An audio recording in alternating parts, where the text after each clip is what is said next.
ತಾರೀಕಿನಿಂದ ಬಳ್ಳಾರಿ ಜಿಲ್ಲೆ ಮತ್ತು ವಿಜಯನಗರ ಜಿಲ್ಲೆ ಕೂಡಿ ಕಾಮನ್ನಾಗಿ ಒಂದು ಜಾಗ ಮತ್ತು ವಿಸಿಟ್ ಮಾಡಿ ಬಹುಶಃ ನನ್ನ ಅಂದಾಜು ಕಂಪ್ಲಿಯಲ್ಲಿ ಒಂದು ಸಮಾವೇಶ ಮಾಡ್ತೇವೆ ಸಣ್ಣ ಪ್ರಮಾಣದಲ್ಲಿ ಒಂದು 4ನೇ ತಾರೀಕು ಶನಿವಾರ. ನಾವು ಶುಕ್ರವಾರ ಬಂದು ಕೆಲವೊಂದು ಜಾಗ ವಿಸಿಟ್ ಮಾಡಿ ಶನಿವಾರ 4ನೇ ತಾರೀಕು ಪೂರ್ವ ಮಾಡಿ ಮತ್ತು 6ನೇ ತಾರೀಕು 2ನೇ ಹಂತದ ಈಗಾಗಲೇ ನಮ್ಮ ವಾರ್ ರೂಮ್ದಲ್ಲಿ ರಾಜ್ಯ ಮಟ್ಟದ ಎಲ್ಲ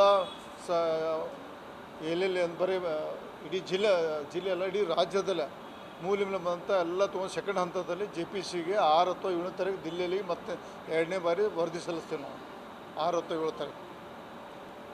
ಬರೀ ಭಾರತೀಯ ಜನತಾ ಪಕ್ಷ ಮಾತ್ರ ಒಂಥರ ಪಕ್ಷಾತೀತ ಮತ್ತು ಇದು ಮುಸಲ್ಮಾನರು ಸಹ ಅನ್ಯಾಯ ಆಗಿದೆ. ವಕ್ಫ್ನಲ್ಲಿ ಹಿಂದೂ ಮುಸ್ಲಿಮ್ದಲ್ಲಿ ಭಾವನೆ ಒಂದು ಕೆಲವೊಂದು ಜನ ಇದು ಮುಸಲ್ಮಾನ ವಿರೋಧಿ ಕಾಂಗ್ರೆಸ್ ವಿರೋಧಿ ಅನ್ನುವಂಥ ಸುಳ್ಳು ಪ್ರಚಾರ ಮಾಡ್ತಾರೆ. ಇದು ಪಕ್ಷಾತೀತ ಜಾತ್ಯತೀತ ಹೋರಾಟದೆ.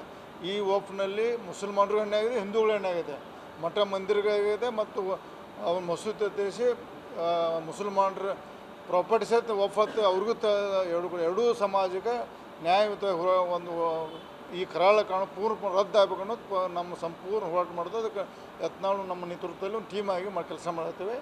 ಅದಕ್ಕೆ ನಾವು ಪ್ರಧಾನಮಂತ್ರಿ ಮೋದಿಯವರು ಮುಂದಿನ ದಿನದಲ್ಲಿ ದೇಶದಲ್ಲಿ ಕರಾಳ ಕಾನೂನು ತೆಗಿತಾರೆ ಅಂತ ಸಂಪೂರ್ಣ ವಿಶ್ವಾಸ ಇದೆ. ನೋಡಿ, ಯಾರು ಭಾಗಿಯಾಕೋರು ಈಗ ನಮ್ಮ ಮಧ್ಯೆ ಪಕ್ಷಾತೀತದಲ್ಲಿ ಯಾರೇ ಬಂದು ಸ್ವಾಗತ. ಇದು ಒಂದು ಈ ಮಾಧ್ಯಮದಲ್ಲಿ ಸೃಷ್ಟಿ ಮಾಡ್ತಾರೆ.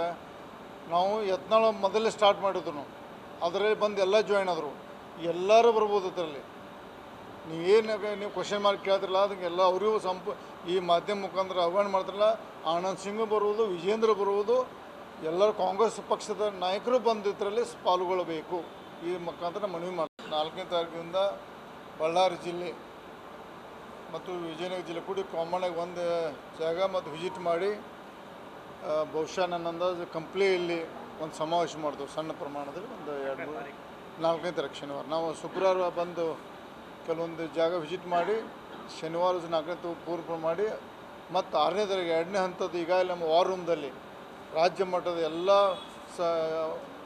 ಎಲ್ಲೆಲ್ಲಿ ಬರೀ ಇಡೀ ಜಿಲ್ಲೆಯಲ್ಲ ಇಡೀ ರಾಜ್ಯದಲ್ಲೇ ಮೂಲೆಯಲ್ಲಿ ಬಂದಂಥ ಎಲ್ಲ ತೊಗೊಂಡು ಸೆಕೆಂಡ್ ಹಂತದಲ್ಲಿ JPCಗೆ 6 ಅಥವಾ 7ನೇ ತಾರೀಕು ದಿಲ್ಲಿಯಲ್ಲಿ ಮತ್ತೆ 2ನೇ ಬಾರಿ ವರದಿ ಸಲ್ಲಿಸ್ತೇವೆ ನಾವು 6 ಅಥವಾ 7 ತಾರೀಕು.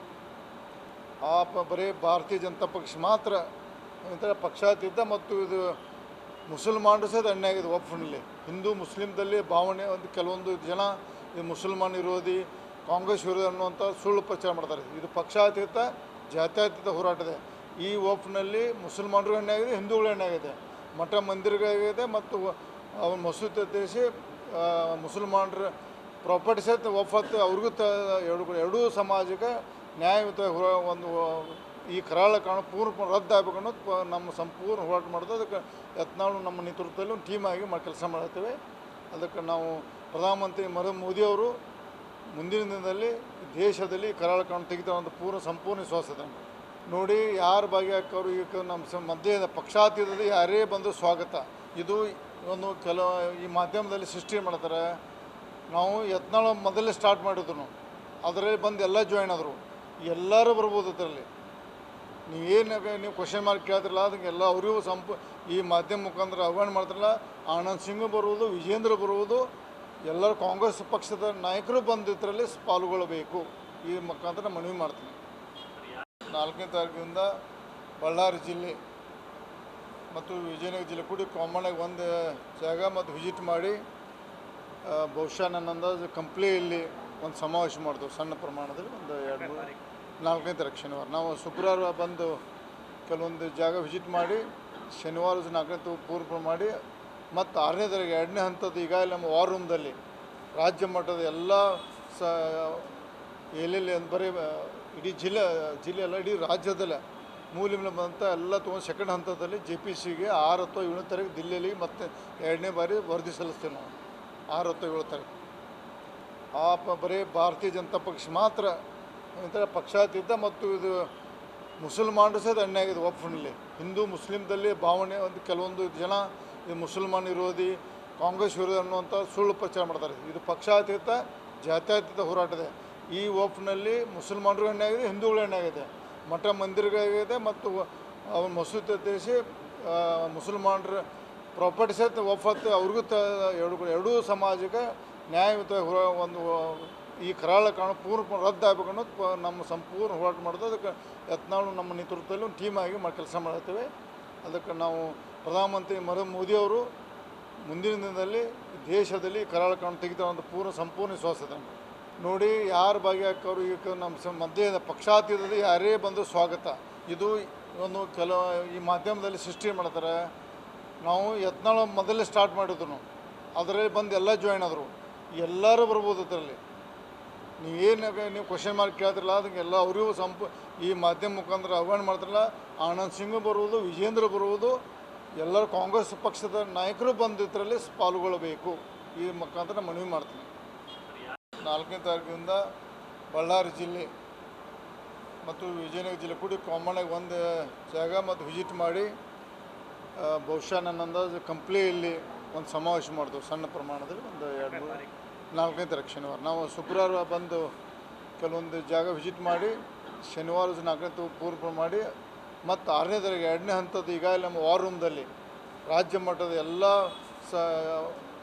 ಎಲ್ಲೆಲ್ಲಿ ಬರೀ ಇಡೀ ಜಿಲ್ಲೆಯಲ್ಲ ಇಡೀ ರಾಜ್ಯದಲ್ಲೇ ಮೂಲೆಯಿಂದ ಬಂದಂಥ ಎಲ್ಲ ತೊಗೊಂಡು ಸೆಕೆಂಡ್ ಹಂತದಲ್ಲಿ JPCಗೆ 6 ಅಥವಾ 7ನೇ ತಾರೀಕು ದಿಲ್ಲಿಯಲ್ಲಿ ಮತ್ತೆ 2ನೇ ಬಾರಿ ವರದಿ ಸಲ್ಲಿಸ್ತೇವೆ ನಾವು. 6 ಅಥವಾ 7 ತಾರೀಕು ಬರೀ ಭಾರತೀಯ ಜನತಾ ಪಕ್ಷ ಮಾತ್ರ ಪಕ್ಷಾತೀತ ಮತ್ತು ಇದು ಮುಸಲ್ಮಾನರು ಸಹ ಅನ್ಯಾಯ ಆಗಿದೆ. ವಕ್ಫ್ನಲ್ಲಿ ಹಿಂದೂ ಮುಸ್ಲಿಮ್ದಲ್ಲಿ ಭಾವನೆ ಒಂದು ಕೆಲವೊಂದು ಜನ ಇದು ಮುಸಲ್ಮಾನ್ ವಿರೋಧಿ ಕಾಂಗ್ರೆಸ್ ವಿರೋಧಿ ಅನ್ನುವಂಥ ಸುಳ್ಳು ಪ್ರಚಾರ ಮಾಡ್ತಾರೆ. ಇದು ಪಕ್ಷಾತೀತ ಜಾತ್ಯತೀತ ಹೋರಾಟ ಇದೆ.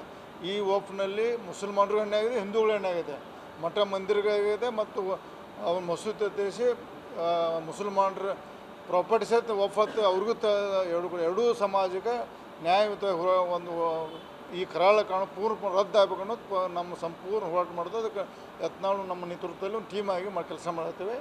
ಅದಕ್ಕೆ ನಾವು ಪ್ರಧಾನಮಂತ್ರಿ ನರೇಂದ್ರ ಮೋದಿಯವರು ಮುಂದಿನ ದಿನದಲ್ಲಿ ದೇಶದಲ್ಲಿ ಕರಾಳ ಕಾನೂನು ತೆಗಿತಾರೆ ಅಂತ ಸಂಪೂರ್ಣ ವಿಶ್ವಾಸ ಇದೆ. ನೋಡಿ, ಯಾರು ಭಾಗಿಯಾಕೋರು ಈಗ ನಮ್ಮ ಮಧ್ಯೆ ಪಕ್ಷಾತೀತದಲ್ಲಿ ಯಾರೇ ಬಂದರೂ ಸ್ವಾಗತ. ಇದು ಒಂದು ಈ ಮಾಧ್ಯಮದಲ್ಲಿ ಸೃಷ್ಟಿ ಮಾಡ್ತಾರೆ. ನಾವು ಯತ್ನಾಳ ಮೊದಲೇ ಸ್ಟಾರ್ಟ್ ಮಾಡಿದ್ರು, ಅದರಲ್ಲಿ ಬಂದು ಎಲ್ಲ ಜಾಯ್ನ್ ಆದರು. ಎಲ್ಲರೂ ಬರ್ಬೋದು ಅದರಲ್ಲಿ. ನೀವು ಕ್ವಶನ್ ಮಾರ್ಕ್ ಕೇಳ್ತಿರಲ್ಲ, ಅದಕ್ಕೆಲ್ಲ ಅವರಿಗೂ ಈ ಮಾಧ್ಯಮ ಮುಖಾಂತರ ಆಹ್ವಾನ ಮಾಡ್ತಾರಲ್ಲ. ಆನಂದ್ ಸಿಂಗ್ ಬರುವುದು, ವಿಜೇಂದ್ರ ಬರುವುದು, ಎಲ್ಲರೂ ಕಾಂಗ್ರೆಸ್ ಪಕ್ಷದ ನಾಯಕರು ಬಂದು ಇದರಲ್ಲಿ ಪಾಲ್ಗೊಳ್ಳಬೇಕು. ಈ ಮುಖಾಂತರ ಮನವಿ ಮಾಡ್ತೀನಿ. 4ನೇ ತಾರೀಕಿನಿಂದ ಬಳ್ಳಾರಿ ಜಿಲ್ಲೆ ಮತ್ತು ವಿಜಯನಗರ ಜಿಲ್ಲೆ ಕೂಡಿ ಕಾಮನ್ನಾಗಿ ಒಂದು ಜಾಗ ಮತ್ತು ವಿಸಿಟ್ ಮಾಡಿ ಬಹುಶಃ ನನ್ನ ಅಂದಾಜು ಕಂಪ್ಲಿಯಲ್ಲಿ ಒಂದು ಸಮಾವೇಶ ಮಾಡ್ತೇವೆ ಸಣ್ಣ ಪ್ರಮಾಣದಲ್ಲಿ. ಒಂದು 4ನೇ ತಾರೀಕು ಶನಿವಾರ ನಾವು ಶುಕ್ರವಾರ ಬಂದು ಕೆಲವೊಂದು ಜಾಗ ವಿಸಿಟ್ ಮಾಡಿ ಶನಿವಾರ 4ನೇ ತಾರೀಕು ಪೂರ್ವ ಮಾಡಿ ಮತ್ತು 6ನೇ ತಾರೀಕು 2ನೇ ಹಂತದ ಈಗಾಗಲೇ ನಮ್ಮ ವಾರ್ ರೂಮ್ದಲ್ಲಿ ರಾಜ್ಯ ಮಟ್ಟದ ಎಲ್ಲ ಎಲ್ಲೆಲ್ಲಿ ಬರೀ ಇಡೀ ಜಿಲ್ಲೆಯಲ್ಲ ಇಡೀ ರಾಜ್ಯದಲ್ಲೇ ಮೂಲೆಯಿಂದ ಬಂದಂಥ ಎಲ್ಲ ತೊಗೊಂಡು ಸೆಕೆಂಡ್ ಹಂತದಲ್ಲಿ JPCಗೆ 6 ಅಥವಾ 7ನೇ ತಾರೀಕು ದಿಲ್ಲಿಯಲ್ಲಿ ಮತ್ತೆ 2ನೇ ಬಾರಿ ವರದಿ ಸಲ್ಲಿಸ್ತೇವೆ ನಾವು. 6 ಅಥವಾ 7 ತಾರೀಕು ಬರೀ ಭಾರತೀಯ ಜನತಾ ಪಕ್ಷ ಮಾತ್ರ ಪಕ್ಷಾತೀತ ಮತ್ತು ಇದು ಮುಸಲ್ಮಾನರು ಸಹ ಅನ್ಯಾಯ ಆಗಿದೆ. ವಕ್ಫ್ನಲ್ಲಿ ಹಿಂದೂ ಮುಸ್ಲಿಮ್ದಲ್ಲಿ ಭಾವನೆ ಒಂದು ಕೆಲವೊಂದು ಜನ ಇದು ಮುಸಲ್ಮಾನ್ ವಿರೋಧಿ ಕಾಂಗ್ರೆಸ್ ವಿರೋಧಿ ಅನ್ನುವಂಥ ಸುಳ್ಳು ಪ್ರಚಾರ ಮಾಡ್ತಾರೆ. ಇದು ಪಕ್ಷಾತೀತ ಜಾತ್ಯತೀತ ಹೋರಾಟ ಇದೆ. ಈ ವಕ್ಫ್ನಲ್ಲಿ ಮುಸಲ್ಮಾನರಿಗೂ ಅನ್ಯಾಯ ಆಗಿದೆ, ಹಿಂದೂಗಳು ಅನ್ಯಾಯ ಆಗಿದೆ, ಮಠ ಮಂದಿರಗಳಾಗಿದೆ ಮತ್ತು ಮಸೂದೆ ದೇಶಿ ಮುಸಲ್ಮಾನರ ಪ್ರಾಪರ್ಟಿ ಸಹಿತ ವಫತ್ ಅವ್ರಿಗೂ ಎರಡೂ ಸಮಾಜಕ್ಕೆ ನ್ಯಾಯಯುತ ಒಂದು ಈ ಕರಾಳ ಕಾನೂನು ಪೂರ್ಣ ರದ್ದಾಗಬೇಕು ಅನ್ನೋದು ನಮ್ಮ ಸಂಪೂರ್ಣ ಹೋರಾಟ ಮಾಡೋದು. ಅದಕ್ಕೆ ಯತ್ನಾಳು ನಮ್ಮ ನೇತೃತ್ವದಲ್ಲಿ ಒಂದು ಟೀಮ್ ಆಗಿ ಕೆಲಸ ಮಾಡ್ತೇವೆ. ಅದಕ್ಕೆ ನಾವು ಪ್ರಧಾನಮಂತ್ರಿ ನರೇಂದ್ರ ಮೋದಿಯವರು ಮುಂದಿನ ದಿನದಲ್ಲಿ ದೇಶದಲ್ಲಿ ಕರಾಳ ಕಾನೂನು ತೆಗಿತಾರೆ ಅಂತ ಸಂಪೂರ್ಣ ವಿಶ್ವಾಸ ಇದೆ. ನೋಡಿ, ಯಾರು ಭಾಗಿಯಾಕೋರು ಈಗ ನಮ್ಮ ಮಧ್ಯೆ ಪಕ್ಷಾತೀತದಲ್ಲಿ ಯಾರೇ ಬಂದರೂ ಸ್ವಾಗತ. ಇದು ಒಂದು ಈ ಮಾಧ್ಯಮದಲ್ಲಿ ಸೃಷ್ಟಿ ಮಾಡ್ತಾರೆ. ನಾವು ಯತ್ನಾಳ ಮೊದಲೇ ಸ್ಟಾರ್ಟ್ ಮಾಡಿದ್ರು, ಅದರಲ್ಲಿ ಬಂದು ಎಲ್ಲ ಜಾಯ್ನ್ ಆದರು. ಎಲ್ಲರೂ ಬರ್ಬೋದು ಅದರಲ್ಲಿ. ನೀವು ಕ್ವಶನ್ ಮಾರ್ಕ್ ಕೇಳ್ತಿರಲ್ಲ, ಅದಕ್ಕೆಲ್ಲ ಅವರಿಗೂ ಈ ಮಾಧ್ಯಮ ಮುಖಾಂತರ ಆಹ್ವಾನ ಮಾಡ್ತಾರಲ್ಲ. ಆನಂದ್ ಸಿಂಗ್ ಬರುವುದು, ವಿಜೇಂದ್ರ ಬರುವುದು, ಎಲ್ಲರೂ ಕಾಂಗ್ರೆಸ್ ಪಕ್ಷದ ನಾಯಕರು ಬಂದು ಇದರಲ್ಲಿ ಪಾಲ್ಗೊಳ್ಳಬೇಕು. ಈ ಮುಖಾಂತರ ಮನವಿ